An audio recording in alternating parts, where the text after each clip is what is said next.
में, तब प्रभु ने अपनी चित्त लीला का अवलोकन कराया है। और इधर कथा को थोड़ा बढ़ा करके चल रहे, कृष्ण जन्म कराना भी है और हम सोच रहे राम जी का विवाह करा दे, ठीक रहेगा? काय अकेले रहे राम जी, विवाह करा दे, इसलिए कथा को आगे तक ले जाना है। इधर एक महात्मा है, उन महात्मा को बड़ी चिंता है, क्योंकि जब जब वो यज्ञ करते हैं तो यज्ञ करने के समय में निश्चर आकर के उनको दुख प्रदान करते हैं। वो कौन महात्मा है, उनको बड़ी चिंता है। कौन महात्मा?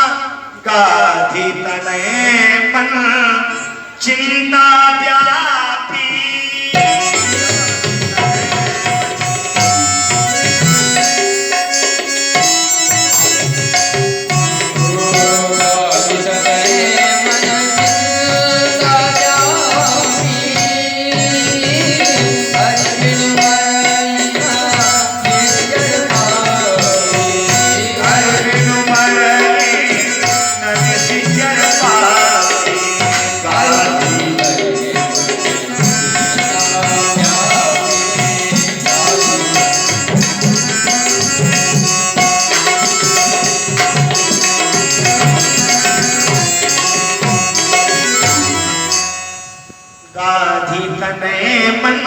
चिंता व्यापी,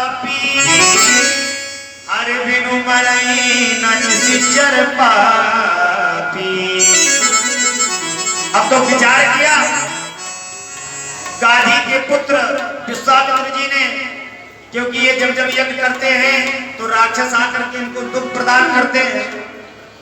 तो आज इनके मन में चिंता हुई, आज ये जा कहां रहे हैं? एक महात्मा, एक धर्मात्मा दशरथ जी के यहाँ पर परमात्मा श्री राम को मांगने जा रहे हैं। और जब राम जी को मांगने के लिए पहुंचे, चरण पखार कीन अति पूजा, महाराज दशरथ ने विश्वामित्र के चरणों को पखारा और कहा, कई कारण आगमन तुम्हारा, हे ब्राह्मण देवता, आपका किस कारण से आगमन हुआ है? विश्वामित्र जी ने पूरी वृत्तांत बताया कि मैं यज्ञ जिस समय करता था तो दुख मुझको निश्चर देते थे, हवन कुंड और अग्नि में वो नष्ट भ्रष्ट कर देते थे। जब जब मैं हवन करता था महाराज दशरथ, तो वहां आकर के निश्चर मेरे यज्ञ कुंड में हाड़ मांस डाल देते थे। इसलिए निश्चर के अत्याचारों से अकुलाया और घबराया हूँ। इसलिए हे राजन, मैं तुम्हारे यहाँ पर एक वस्तु को लेने के लिए आया हूँ। महाराज दशरथ ने कहा, देखो महाराज विश्वामित्र जी, सारी बात ठीक, आप जो भी मांगो मैं देने के लिए तैयार हूं, लेकिन मेरे बेटे को मत मांगना। मैं राम को अपने प्राणों से ज्यादा चाहता हूं। आप सब कुछ मांगना, लेकिन मेरे राम को मत मांगना, क्योंकि प्रभु जिस प्रकार से जल के बिना मछली अपने प्राणों को त्याग कर देती है, इसी प्रकार से हे महात्मा, इस राम के बिना इस दशरथ का जीवन बेकार है। आज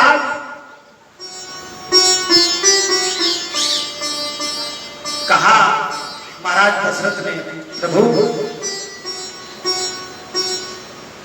देह प्राण ते प्रिय कछु नाही, लेकिन राम देत नहीं बनाए गोसाई। अरे गोविंद, अरे महात्मा जी, आप मेरे प्राणों को मांग लो, मैं अपने प्राणों को दे दूंगा, लेकिन तुम मेरे यदि राम को मांगोगे तो मैं राम को नहीं दे सकता हूँ। हाँ, ये है, राम में दो अक्षर हैं, राम में दो अक्षर हैं। आप दो अक्षर की कोई भी वस्तु मांग सकते हैं, मैं देने के लिए तैयार हूँ। आप जो भी मांगो मैं देने के लिए तैयार हूँ, लेकिन राम देत नहीं बने गोसाई। यदि राम को मांगना चाहते हो तो दो अक्षर के कोई भी वस्तु मांगो। और कहा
कोई भी वस्तु मांग सकते, मानो भूमि धेनु धन कोसा, लेकिन प्रभु राम देत नहीं बने गोसाई। मानो भूमि धेनु धन कोसा, सर्वस देऊं आज सहरोसा, मैं आपको सब कुछ दे सकता हूं, लेकिन राम नहीं दे सकता हूं। लेकिन उसी समय दशरथ के जो गुरुदेव भगवान वशिष्ठ जी ने, तब वशिष्ठ बहुविधि समझावा, तब महाराज वशिष्ठ ने राजा दशरथ को समझाया, इनको मना मत करो, जिनके राज में रह रहे हो ये तुम्हारा नहीं है, ये तो विश्वामित्र का पहले से ही है।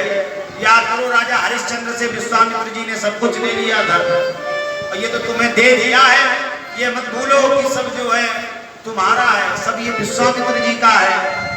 और समझाया, तब वशिष्ठ बहुविधि समझावा, अरे तुम जिनको मना कर रहे हो राम देने के लिए, बहुओं की विधि, अगर आप अपने घर में बहुओं को लाना चाहते हो तो इनके संग राम जी को भेज दो। ये बात जब समझाई तो आज महाराज दशरथ के समझ में आई, अच्छा माता जी चाहे जितनी क्रोधी हो, चाहे जितनी कंजूस हो, हाँ यदि बेटे के दिखौआ आ जाए, हाँ तो माता जी बूढ़ी दौड़ी दौड़ी फिर गए, दौड़ती दौड़ती नाना प्रकार के व्यंजन, हाँ कहीं लड़की वाले दुखी न हो जाए। वही बात आज महाराज दशरथ को बताई गई है, तो महाराज दशरथ जी ने तुरंत हाँ कर दिया और राम से कहा, राम एक कार्य करना, जिन महात्मा के साथ में जा रहे हो इन्हीं महात्मा को अपना पिता समझना, इन्हीं को अपना भाई समझना, इन्हीं को अपना माता समझना। अब इतना कह करके राम जी के साथ में विश्वामित्र जी और महाराज राम जी और लखन जी एक साथ में जा रहे हैं। थोड़ी दूर अयोध्या को पार करने पर पैरों की आवाज को सुनकर के एक राक्षसी आई, जिसका नाम क्या था, बोले ताड़िका। ताड़िका जिस समय आई तो ताड़िका को देख करके विश्वामित्र जो आगे आगे चले, तुरंत विश्वामित्र पीछे हो गए, राम जी को आगे कर दिया। राम जी ने कहा, गुरुदेव भगवान आप पीछे क्यों आ गए? विश्वामित्र ने कहा, यही पहले इसका उद्धार करो, इसका खेल खत्म करो, ये बहुत बड़ी राक्षसनी है, इसको बंद करो। राम जी ने कहा, देखो महाराज गुरुदेव भगवान, हम हैं क्षत्रिय और क्षत्रिय कभी स्त्रियों पर हाथ नहीं उठाते हैं। तब गुरुदेव भगवान ने कहा, देखो हम ये नहीं कहते कि तुम स्त्रियों पर हाथ उठाओ, लेकिन स्त्रियों पर हाथ ना उठाओ, ये स्त्री कहाँ, ये तो है राक्षसनी, इसलिए इसका वध करो राम, ये बदने योग्य है। और जो ही इतना कहा तो राम जी ने कहा, ये बताओ गुरुदेव भगवान कई बार में मारे, एक बार में, दो बार में, तीन बार में? विश्वामित्र जी बोले, एक बार में काम खत्म करो। तो राम जी ने देर नहीं की, एक ही बाण और प्राण हरनीना, और दीन जान में निज पद दीना। आज उसका उद्धार किया और अपने स्वधाम में लिया, दीन जान के निज पद दीना। और आज आगे चले हैं, प्रातः काल बेला हुई, गुरुदेव भगवान से राम जी ने कहा, ऐसा करो गुरुदेव भगवान, आप यज्ञ करो, हम यज्ञ की रक्षा करेंगे। आज गुरुदेव भगवान यज्ञ करने लगे, और जब यज्ञ करने लगे तो यज्ञ को सताने के लिए पुनः वो राक्षस आए। कौन? बोले मारीच, स्वभाव ऐसे राक्षस आए। भगवान ने किया एक एक करके सबको गोविंदाय नमो नमः किया। अब बचा मारीच, तो लक्ष्मण जी ने कहा, भैया राम एक काम करो, हम देख रहे तुम ही सबको मारते जा रहे हो, कम से कम हमको भी तो मौका दो अस्त्र शस्त्र चलाने का, तुम ही सबको मार रहे हो, हमारे शस्त्र जो है अभी जंग लगा है, हमको भी तो अवसर दो। तो राम जी सरकार ने समझाया लक्ष्मण को, और मन में विचार किया, अगर ये लक्ष्मण मारीच को मार देगा तो पूरी लीले बदल जाएगी, पूरी लीले ही बदल जाएगी, क्योंकि जो मारीच और यहाँ पर जई है तो सोने का मृग को बन गई है। अरे ये मारीच अगर यहाँ पर मर जाएगा तो सोने का मृग तो बन करके आएगा। इसलिए राम ने लक्ष्मण को समझाया, अभी वक्त है, अभी तुम बाढ़ ना चलाओ, अभी हमको चलाने दो। तो राम जी ने किया क्या, आज एक ही बाण से मारीच को किया गया। आज मारीच को एक ही बाण के माध्यम से समुद्र के पार फेंक दिया है। आज मारीच को जब बिनु फल मान राम ते ही मारा, सत जोजन सागर पारा, सागर के पार गिरा। इधर भगवान ने यज्ञ को पूर्ण किया, और जब यज्ञ को पूर्ण किया कुछ दिनों बाद विश्वामित्र जी ने राम जी और लक्ष्मण जी को शिक्षाएं प्रदान की। शिक्षा प्रदान करने के बाद में एक बड़ी सुंदर चिट्ठी विश्वामित्र के पास में आई है। वो चिट्ठी कौन है?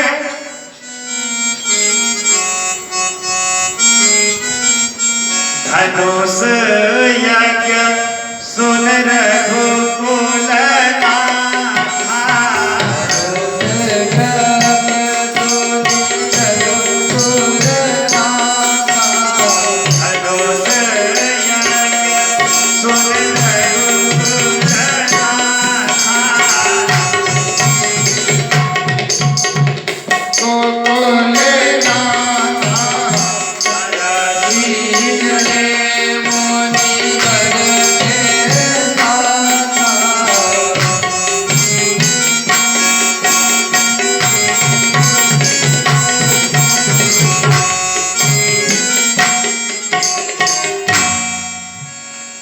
धनुष यज्ञ सुन रघुकुल नाथा, हरषि चले मुनिवर के साथा।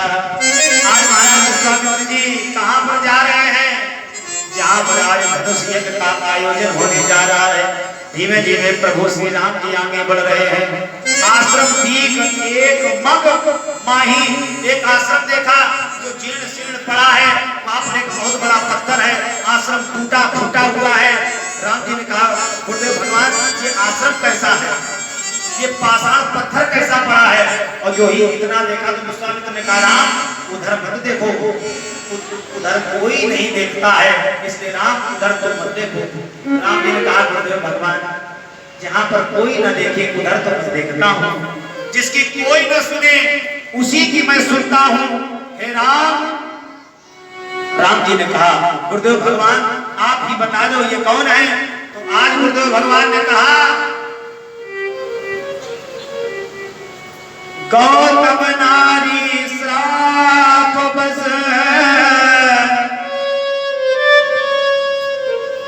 उपल दे धर धीर। आज ये जो आश्रम तुम देख रहे हो राम, ये कोई साधारण आश्रम नहीं, महात्मा गौतम ऋषि का आश्रम है। और ये जो पाषाण पत्थर है ये कोई नहीं, गौतम महात्मा के श्राप के कारण उनकी पत्नी अहिल्या है जो ये पाषाण पत्थर बनी है। चरण कमल रज चाहती कृपा करो रघुवीर। हे राम ऐसा करो तुम अपने चरणों को पाषाण में लगा दो जिससे वो मुक्त हो जाए।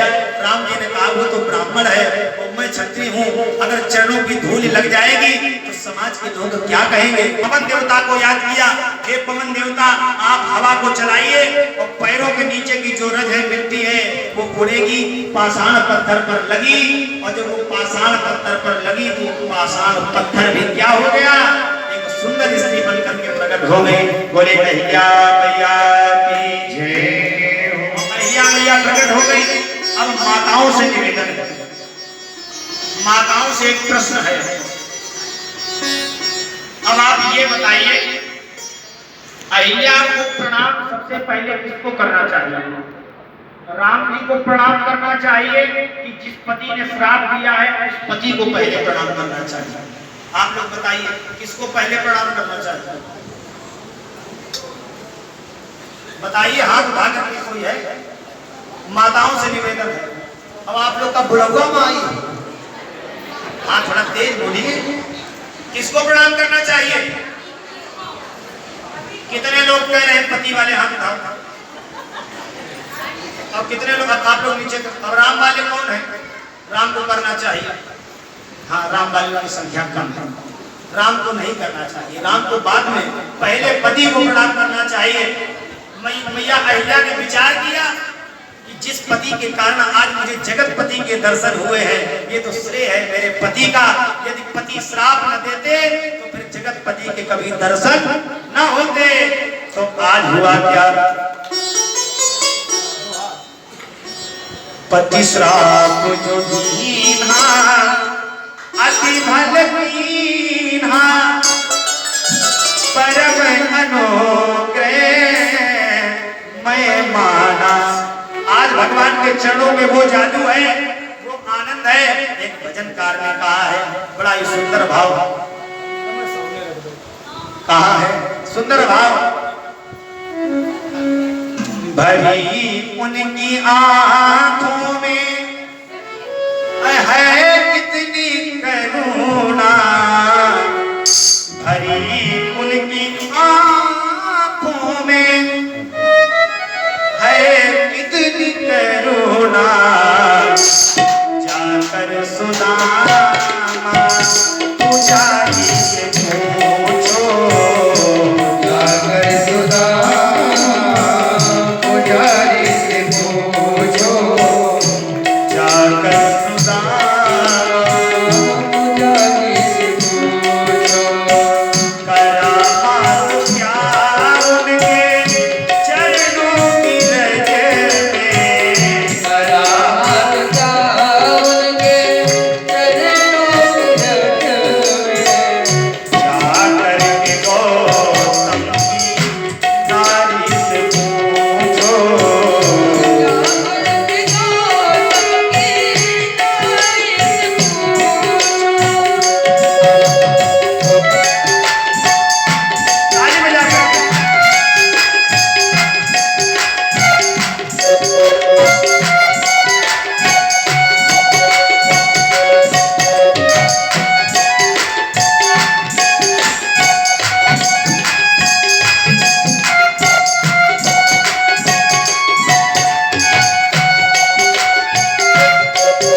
कहा करूं। बोले बाके बिहारी लाल की जय हो, बोले राधा रानी सरकार की जय। आज भगवान ने अहिल्या का उद्धार किया। अहिल्या का उद्धार करने के बाद में आज भगवान कहाँ पहुंचे? आज भगवान जनकपुरी पहुंचे हैं। और आज भगवान ने जनकपुरी में पहुंच करके रात्रि में विश्राम किया।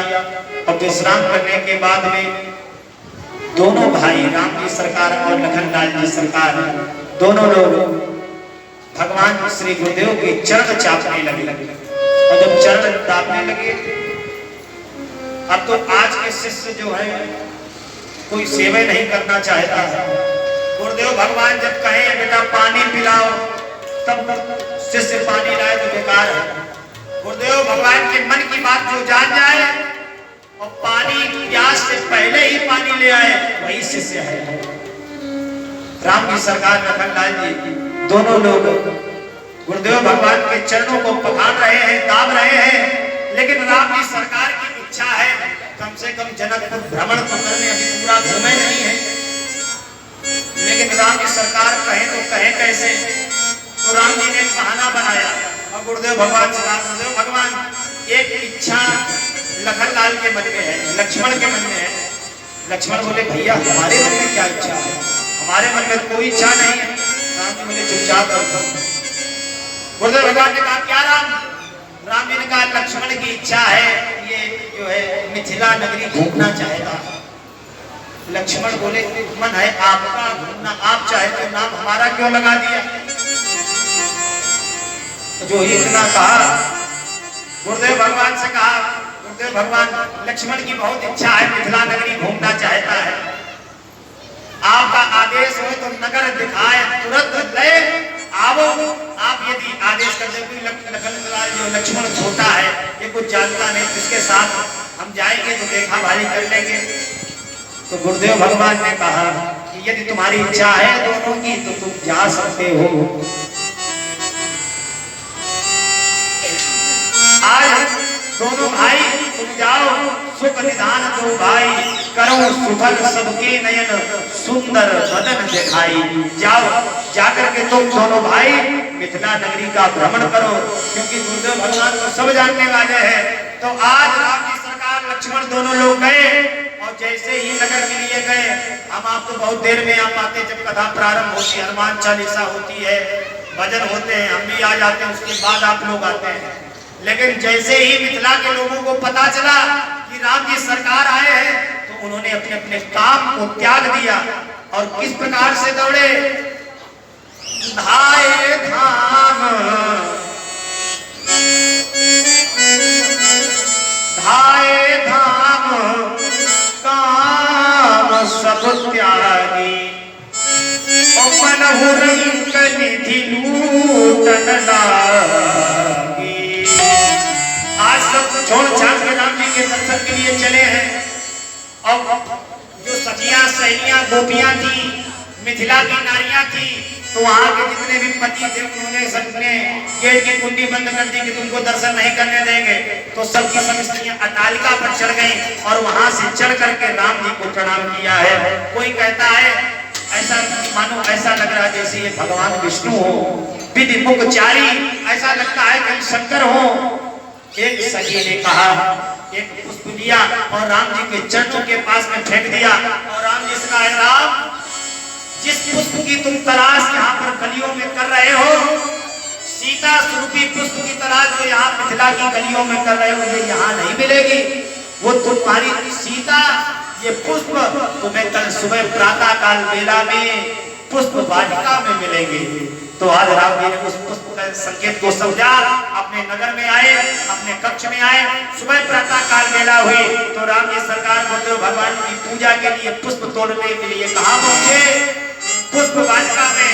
और पुष्प वाटिका के मुख्य दरबार पर माली खड़ा है। माली कहता, राम जी सरकार मैं तुमको अंदर नहीं जाने दूंगा।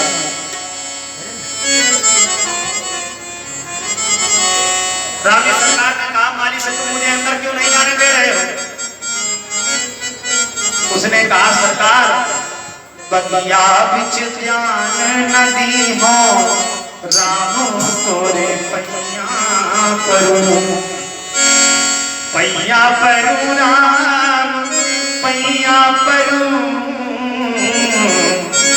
बगिया बिच ज्ञान नदी हो, राम तोरे पैया परू। राम जी तुम्हें बगिया के अंदर नहीं जाने देंगे। राम जी ने कहा, क्यों? माली ने कहा, देखो क्या लिखा है ऊपर, पुरुष प्रवेश निषेध है, यहाँ पर सिर्फ माताएं बहनें जा सकती हैं। तो राम जी ने कहा, हम तो गुरुदेव भगवान की पूजा के लिए पुष्प लेने के लिए आए हैं। तो माली ने कहा, ये तो बात ठीक है, हम तुम्हें अंदर भी भेज दें, लेकिन मैंने तो आपके बारे में सुना है, छुवत सिला भई और नारी सुहाई। मैंने तो सुना है आप इस पत्थर में पैर लगा देते हो, वो पत्थर में स्त्री बन करके तैयार हो जाता है। और यहाँ तुम्हारी लकड़ियां सब पेड़ है, तुम जिस पेड़ को छुओगे वहीं से स्त्री बन करके तैयार हो जाएगी। और हमारे यहाँ के राजा जनक वो फिर हमें बाद में डांट लगाएंगे, क्योंकि थोड़ी देर बाद मेरी जानकी आने वाली है, इसलिए आपको हम जाने नहीं देंगे। क्योंकि आए रही और मिथिलेश की नंदनी, उनका हम काका बात बने हों। अरे वो आ रही है माता जी हमारी रानी साहिबा मैया जानकी, उनको क्या क्या बात बताएंगे। लेकिन फिर भी राम जी सरकार के अनुरोध विरोध के कारण उनको अंदर भेज दिया। इधर राम जी पुष्पों को तोड़ रहे हैं, इधर मैया सीता अब गौरा मैया के पूजन के लिए आ रही हैं अपने सखियों के साथ में। और क्या कह रही हैं, और हर एक माता बहन को यही गाना चाहिए, करही मंदिर बनैबे तीरथ हम कबहू न जइबे।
ब्याह करता है कि हम सास को जो है बिल्कुल ब्रह्माणी की तरह रखें।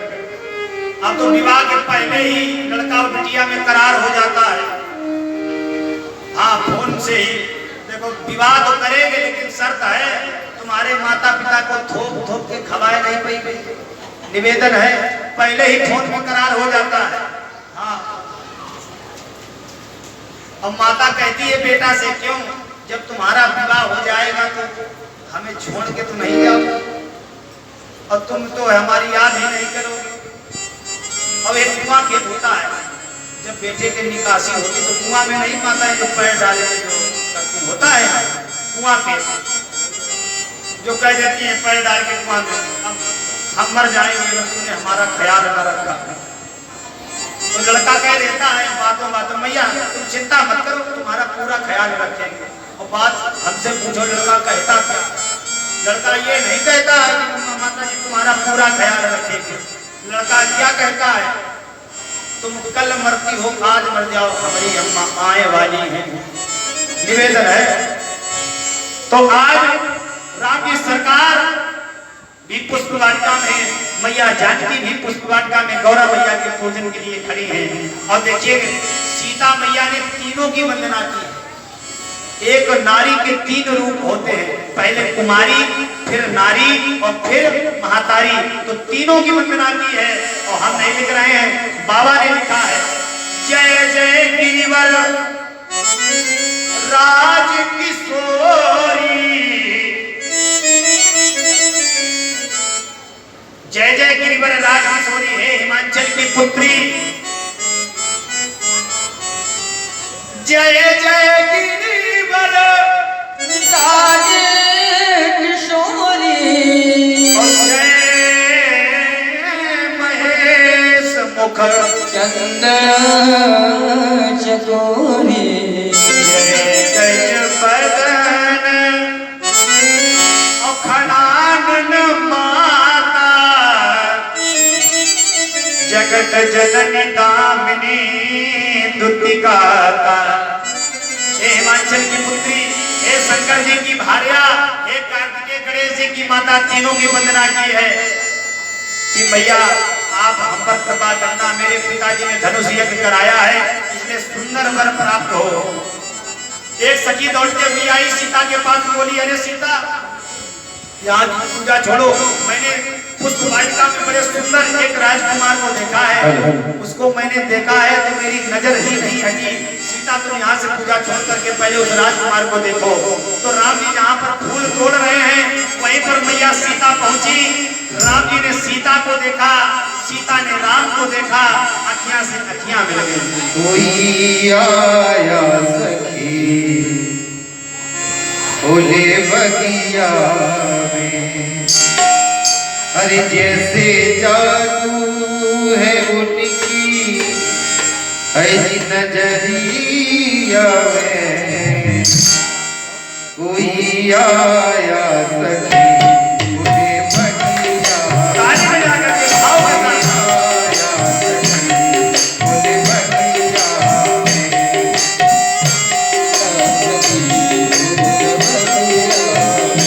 कैसे जादू है उनकी नजरिया में, कैसे जादू कोई आया सखी बोले बगिया, कोई आया सखी बता रही है सखी। सामना एक है एक गोरा बदन, सामना एक है सामना एक है एक गोरा बदन, सामना एक गोरा बदन, देख कर भी न उनको बड़ा मेरा मन, देख कर भी न उनको देख कर भी न उनको बड़ा मेरा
शादी उनसे ही होती जो हरे हाथ में, शादी उनसे ही होती जो हरे हाथ में, आया करके हमेशा वो ससुराल में, आया करके हमेशा वो ससुराल में, आया करके हमेशा वो ससुराल में। नैन डूबल रूप की दरिया में,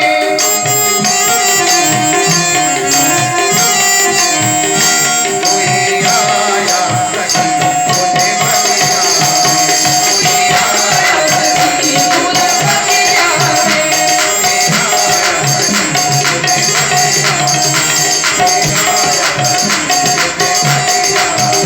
मुझे जादू है हाथ से जादू है हाथ से जादू है मुझकी कजरिया, कोई आया सखी मुझे बगिया में, कोई आया सखी मुझे बगिया में। अब तो राम जी सीता जी को देख रहे, सीता राम जी को देख रहे हैं, शक्ति शक्तिमान को देख रहा है। राम देखे सिया और सिया राम को, चारों अखियां लड़ी की लड़ी रह गई। अब तो राम जी सीता जी को देखे, सीता राम जी को, अब लक्ष्मण दोनों की तरफ देखे, लक्ष्मण जी राम जी को भी देखे और सीता जी को भी देखे। राम जी सरकार, लक्ष्मण जी बोले भैया बस कर, देखते ही रहोगे। राम जी बोले डिस्टर्ब मत करो। राम जी ने कहा अभी परेशान मत करो, लेकिन सिया शक्ति ने शक्तिमान को जब निहारा तो सीता मैया वहां से हटी और सीता कहां आ गई?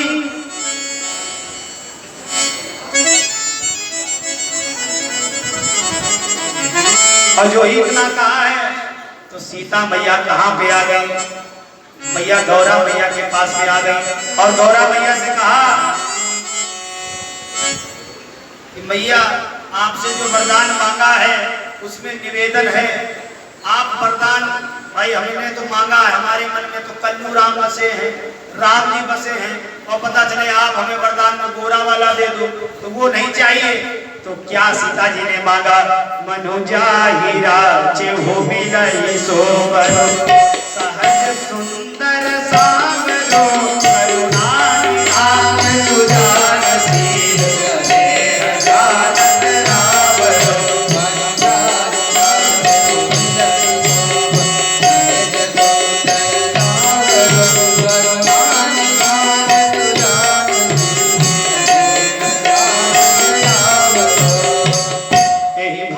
गौरी शीस सुनसिया सहित हिया हरसित हली, तुलसी भवानी पूज पुने पुने, मुदित मन मंदिर चले।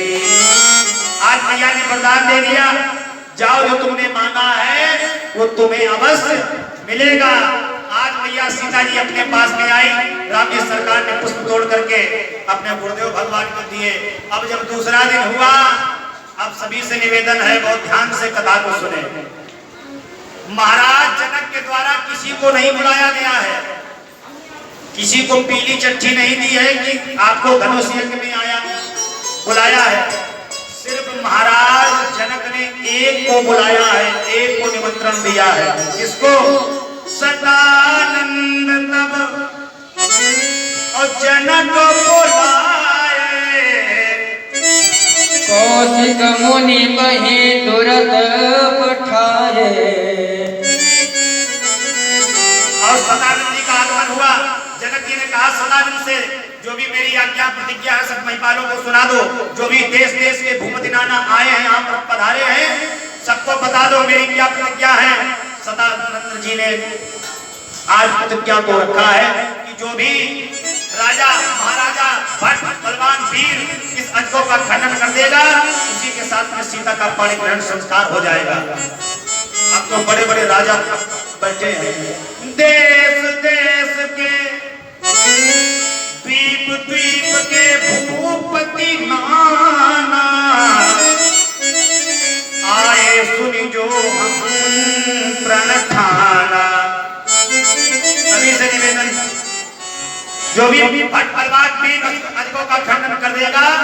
भैया जानकी का विवाह उसी के साथ में हो जाएगा।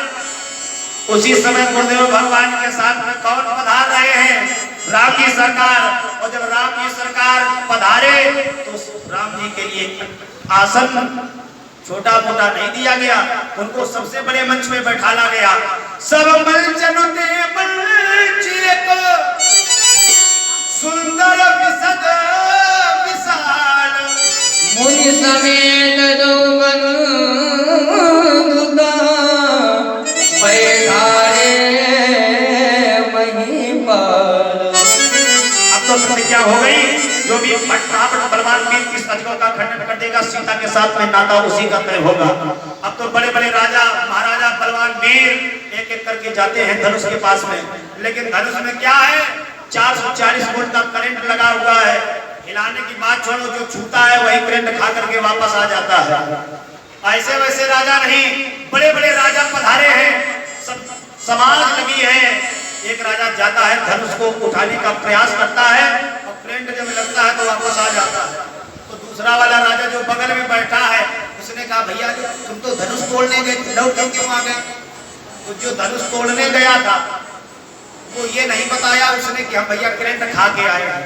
उसने क्या बताया? हम तो आपके लिए छोड़ के आए, आप जाइए, हम तो आपके लिए छोड़ के आए। तो दूसरा वाला राजा जाता है धनुष के पास में, वो भी करंट खा के लौटता है। अब तो बड़े बड़े वीर लग गए, महान बलवान वीर, किसी से अजगर का खंडन नहीं हुआ। उसी समय रावण का भी आगमन हुआ है, लेकिन रावण बाण और छुआ नहीं चापा। रावण ने बाण का स्पर्श नहीं किया है और ना ही छुआ है, क्योंकि रावण ने जैसे ही राम जी के मस्तक को देखा, रावण जैसा ब्राह्मण होना कठिन है, भूतकाल वर्तमान भविष्य तीनों जानता है वो।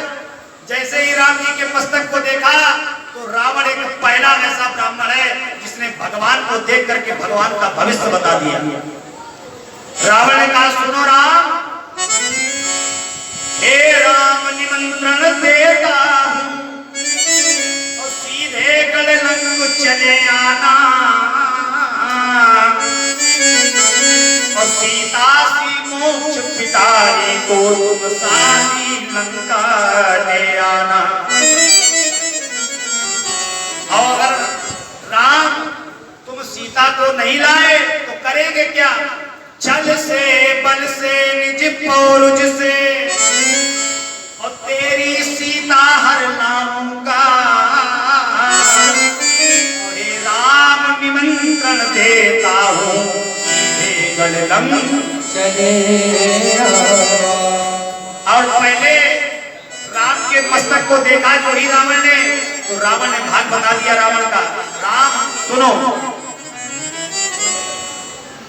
हे राम निमंत्रण देता हूँ। हे राम, पहले से ही तुम्हें सावधान कर रहा हूँ, यदि तुमने ऐसा ना किया तो क्या होगा?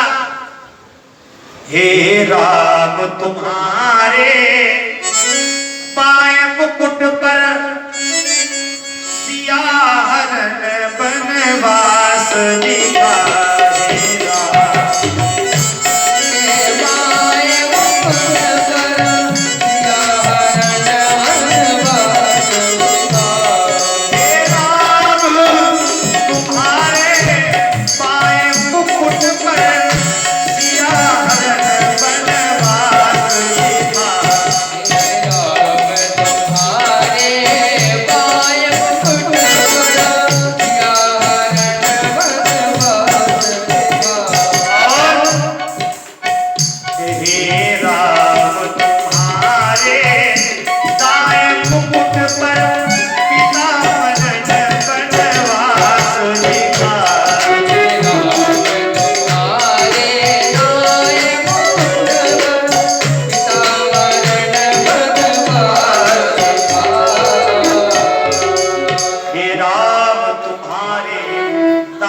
मुकुट पर पिता मरण बनवास लिखा।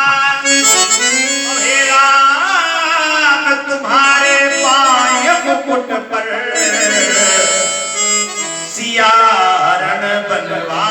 देखा और रावो सने को आज्ञा दी, जाओ अजगो पर बैठ जाओ और जब तक राम जी ना उठे तब तक तुम्हें रावो शनि धनुष से उठना नहीं है। इतना कह करके चला गया रावण।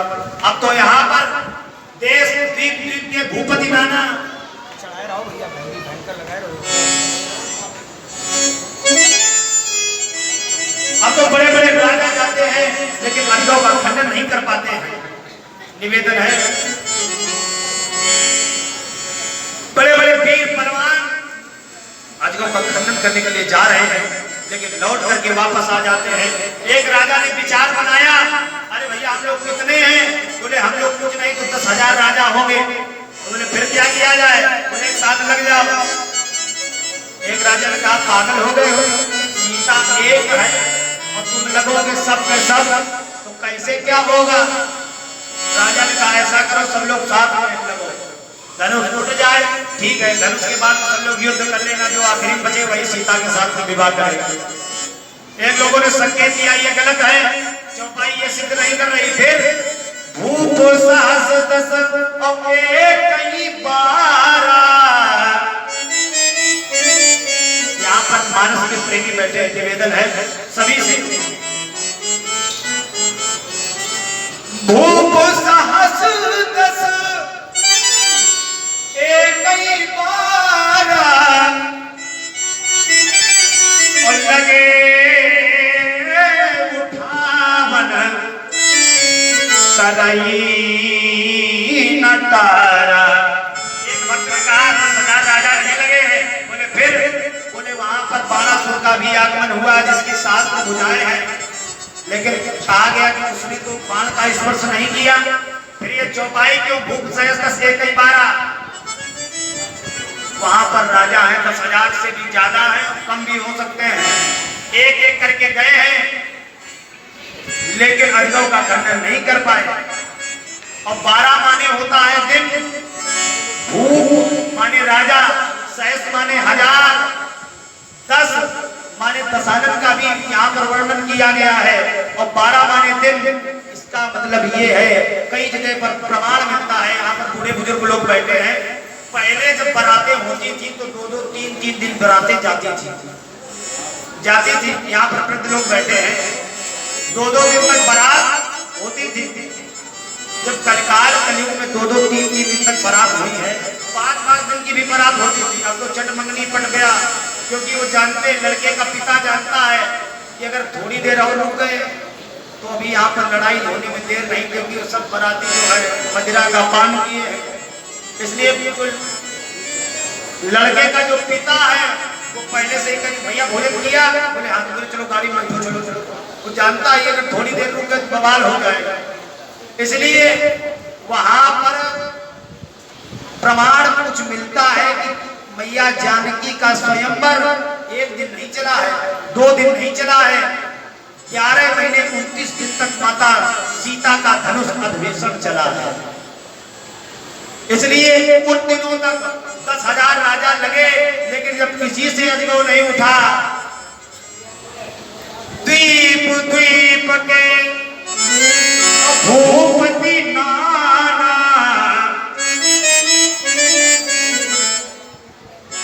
लेकिन जब किसी से अजगौ नहीं उठा तो आज एक दुखी बेटी का पिता खड़ा हो गया। और आज दुखी बेटी का जब पिता खड़ा हो गया तो उसने कहा आज मैं जान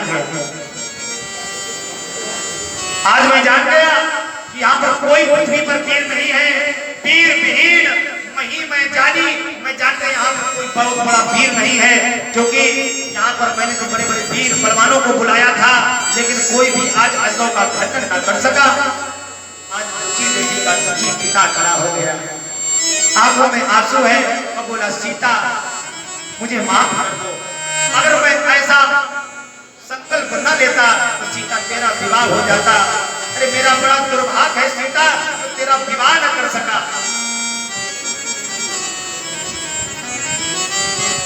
हाय सिया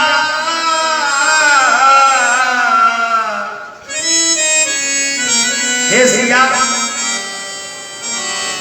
हाय सिया तेरी डोली उठा ना सका, मांग तेरी सिया मैं भरा ना सका। हाय सिया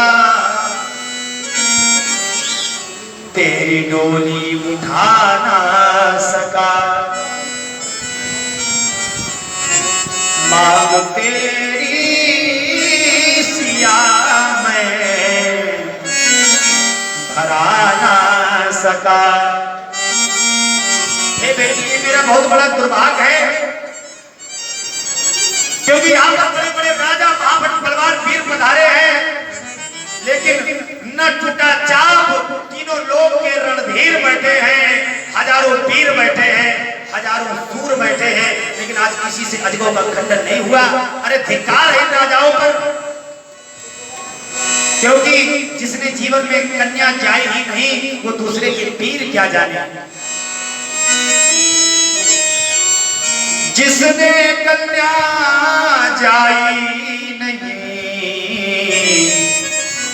वो वीर पराई क्या जाने।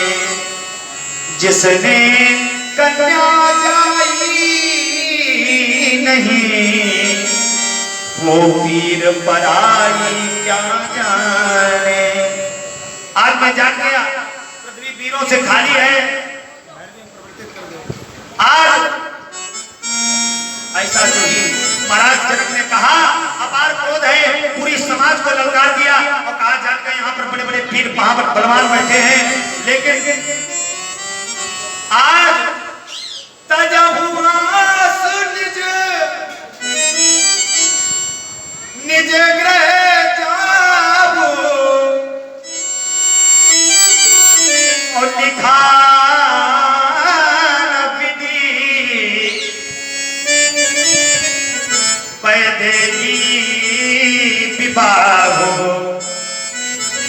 आज मैं जान गया वीर विहीन मही मैं जानी, वीर विहीन मही मैं जानी और तजहुआस और निज निज गृह जाऊं। लिखा न विधि वेद जान गए आप पृथ्वी वीरों से खाली है, कोई भी अजगों का खंडन ना कर सका। और जो इतना कहा पूरे के पूरे राजा सब गर्दन झुकाए हैं, उसी समय गरम दल के नेता लखनलाल खड़े हो गए और लखनलाल ने किया क्या, लखन सको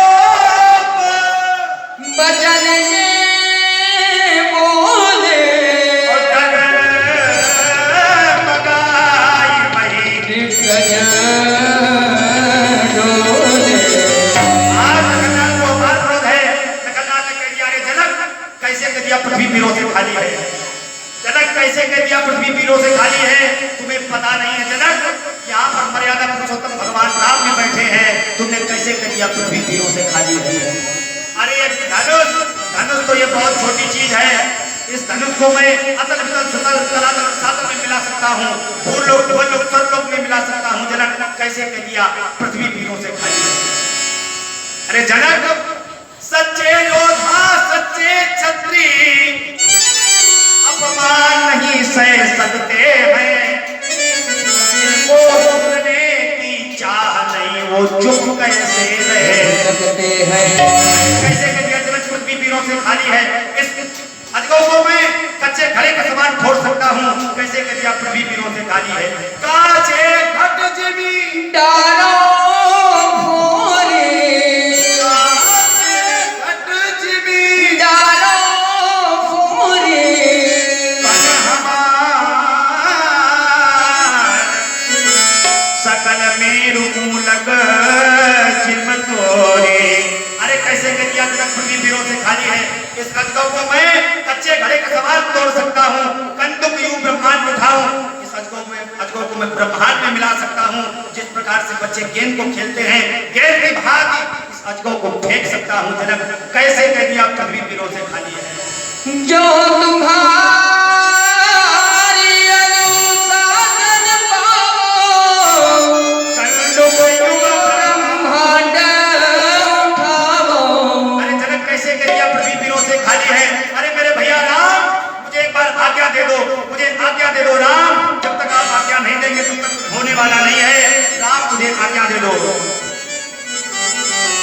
भैया राम मुझे आज्ञा दे दो।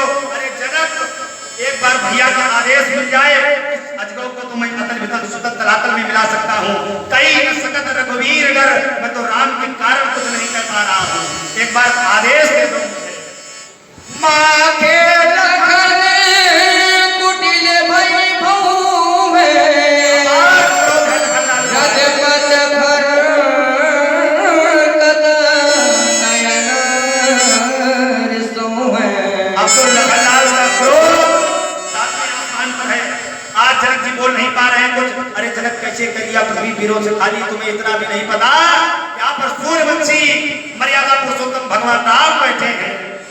और आज इतना अपार क्रोध जब किया लखनलाल ने, तो रावण के द्वारा जो राहु शनि को बैठाला गया था धनुष पे, राहु ने शनि को देखा, शनि ने राहु को देखा, और राहु ने शनि को देख कर कहा उठ ले, अभी फायदे में रहो, क्योंकि लखनलाल ने अगर धनुष उठा लिया तो हमारा तुम्हारा गोविंदाय नमो नमः हो जाए। और जैसे ही राहु शनि उठे, इधर राम जी ने क्या कहा अपने गुरुदेव भगवान से, गुरुदेव भगवान जल्दी करो, ऐसा ना हो ये धनुष कहीं लक्ष्मण ही तोड़ दे, इसलिए। और जैसे ही राहु शनि उठे, तो आज गुरु का आदेश हुआ, विश्वामित्र समय शुभ जानी, बोले अति स्नेहमय बानी, और कहा उठहु राम भल जाओ भवनावा, उठहु राम भल जाओ भवनावा, उठहु राम भल, उठहु राम भल जाओ भवनावा।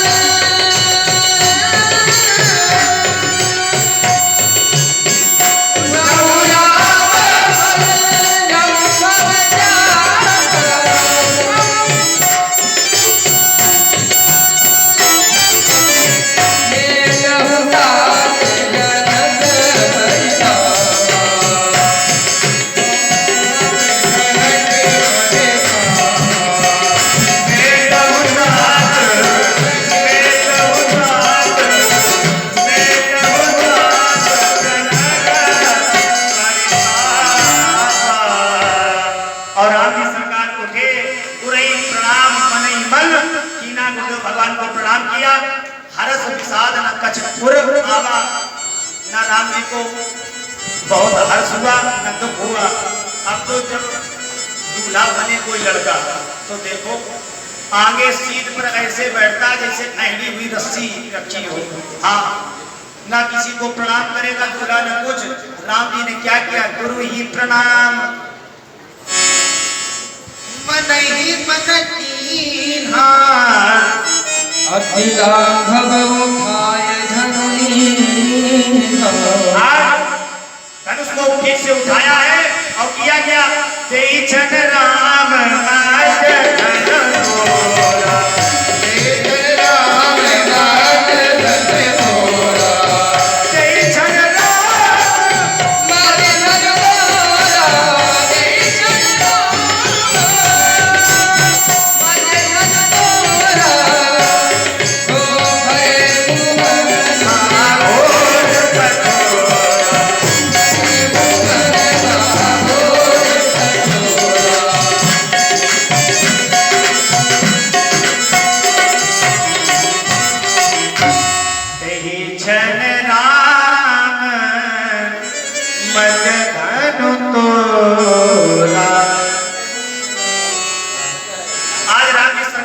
का खंडन किया।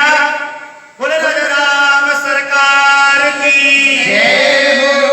अब जैसे ही अजगौ का खंडन किया तो आज सारी मिथिला नगरी में सब जितनी भी सीता जी की सखियां थी, सीता जी की माता जी, जनक जी जितने थे, सबके सब बड़े प्रसन्न, क्योंकि जागी रही भावना जैसी प्रभु मूरत देखी दिन, तैसी जो अच्छे विचार के राजा थे वो राम जी को भगवान मानते थे, और जिनके दूषित विचार थे वही धनुष तोड़ने के लिए गए, और जिनके अच्छे विचार थे वो राजा धनुष के पास तोड़ने के लिए नहीं गए। जिनके कछु विचार मनमाही, चाप समीप महीप न जाही। निवेदन है, आज राम जी ने अजगौ का खंडन किया। इधर मैया सीता जी धीरे धीरे पैर रखते हुए आ रही हैं, हाथ में जयमाला है। अब तो राम जी की सीता जी की सखियों ने कहा क्योंकि राम जी सरकार ऊंचे हैं, मैया जानकी की गंठी है थोड़ी, तो माला कैसे डालें? तो आज वहां की नारियों ने गालियां दी हैं प्रभु को, हाँ बड़ी मीठी मीठी गालियां, क्योंकि राम जी सरकार नीचे नहीं हो रहे हैं, क्योंकि झुक जाए तो मारा पड़े, क्योंकि झुक जइयो तनक रघुवीर सिया जी मोरी छोटी। राम जी सरकार झुके नहीं, लेकिन राम जी सरकार जब झुके नहीं तो वहां की नारियों ने गाली देना चालू कर दिया। अरे धीर से होते बड़े रणधीर से होते, अवधपुरी के पैदा लड़का धीर से होते, अवधपुरी में पैदा लड़का धीर से होते,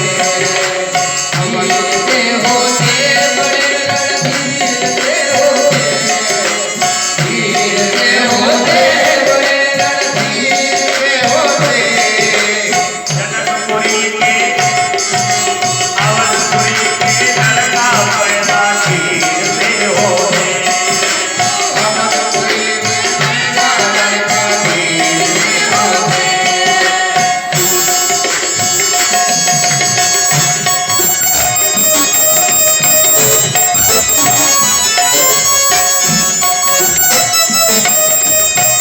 तारे करके भाव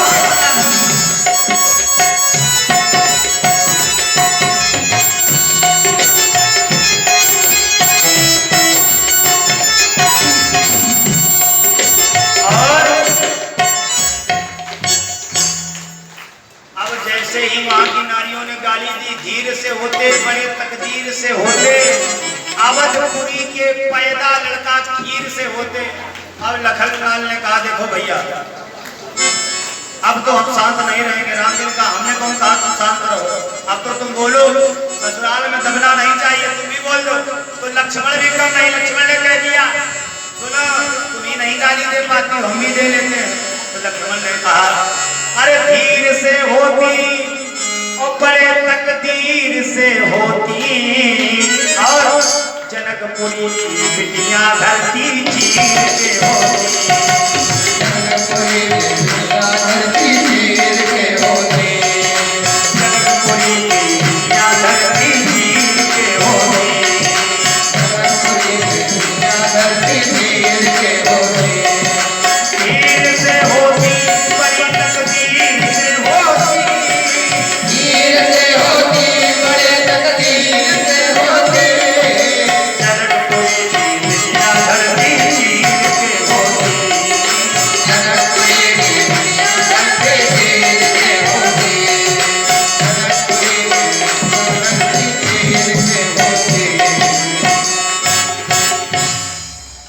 धीर से होती बड़े तकदीर से होती,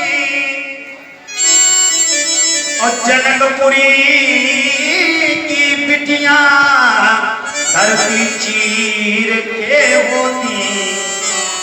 सीता ने कहा लक्ष्मण अब तो हम तुम्हारी भाभी बनने वाली हैं, तुम ही कुछ कृपा करो, तुम राम जी को प्रणाम करो या पृथ्वी को उचाल दो, क्योंकि शेषनाग अवतारी हो, पृथ्वी को उचाल दोगे तो हम ऊंची हो जाएंगे, तो राम जी को माला डाल देंगे। लक्ष्मण ने कहा जितनी धरा ऊंच हो जाए उतने ऊंच होए रघुराई, हम जितनी धरा को पृथ्वी को ऊंचा करेंगे राम जी उतने ही ऊंचे होंगे। तो लक्ष्मण ने इशारे में कहा भाभी हम राम जी को छुपा तो देंगे, लेकिन हमारी व्यवस्था करो। तो सीता जी ने कहा चिंता मत करो, सिया जयमाल राम उर मेली, यदि मैं माला डालूंगी तो तुमको भी उर मिली, तुमको भी उर्मिला मिलेगी। और यही इतना कहा तो लखनलाल ने राम जी के चरणों को प्रणाम किया, और जैसे ही प्रणाम किया तो राम जी सरकार झुक गए।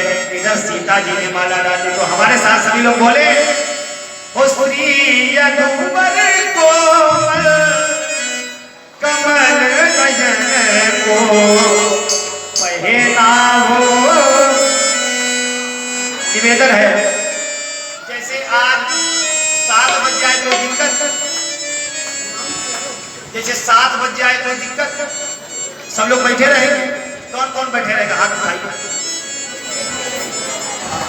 बाकी सब लोग माया के ग्रसित हैं। हाँ, रोटी बनाना होगा, बहुत काम है। और जैसे 10 बज जाए, 10 बजे तक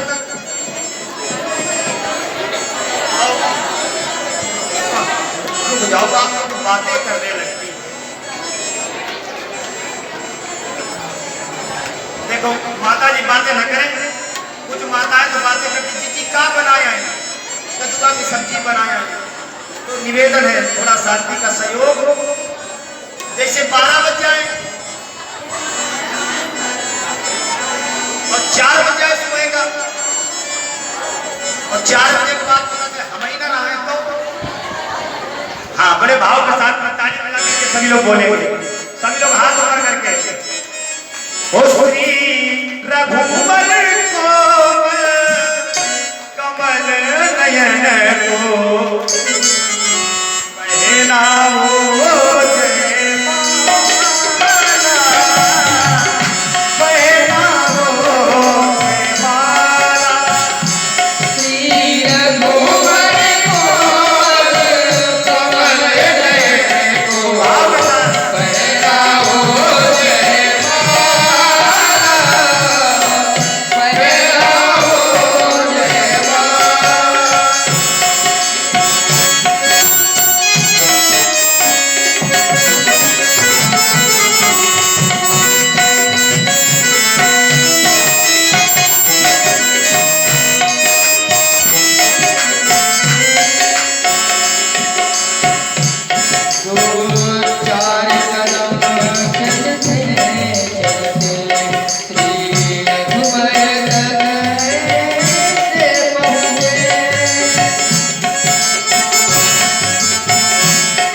बोले गोविंद भगवान की जय।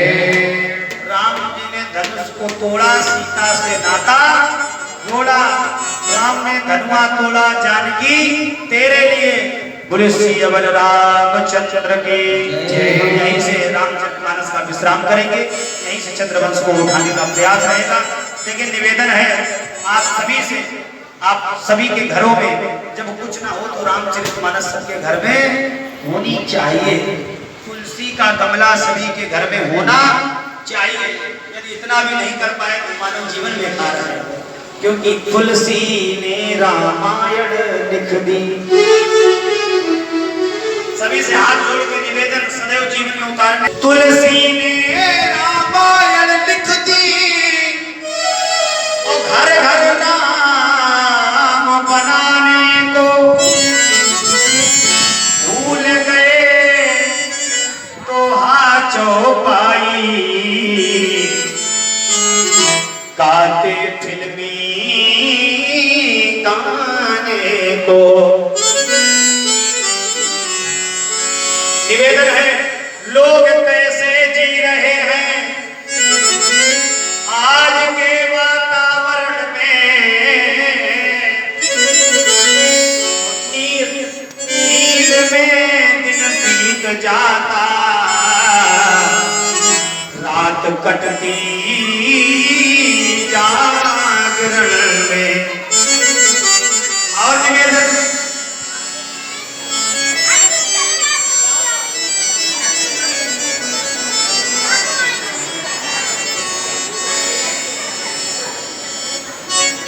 बोले गोविंद भगवान की जय। राम रावण बन रहे हैं आज के वातावरण में, लक्ष्मणों का हाथ रहता आज के सीता हरण में। अब दोनों अवतार राम जी और रावण राज मिटाने को भूल गए तो हाथ का। लेकिन निवेदन है, सत्संग जिसमें है नहीं फिर और ज्ञान उसको क्या मिलेगा, और ज्ञान जिसमें है नहीं भगवान उसको क्या मिलेगा। बोले गोविंद भगवान की। सभी से निवेदन, आज राजा परीक्षित जी ने प्रश्न कर दिया, प्रभु जिन्होंने मेरी रक्षा की मेरे गर्भ में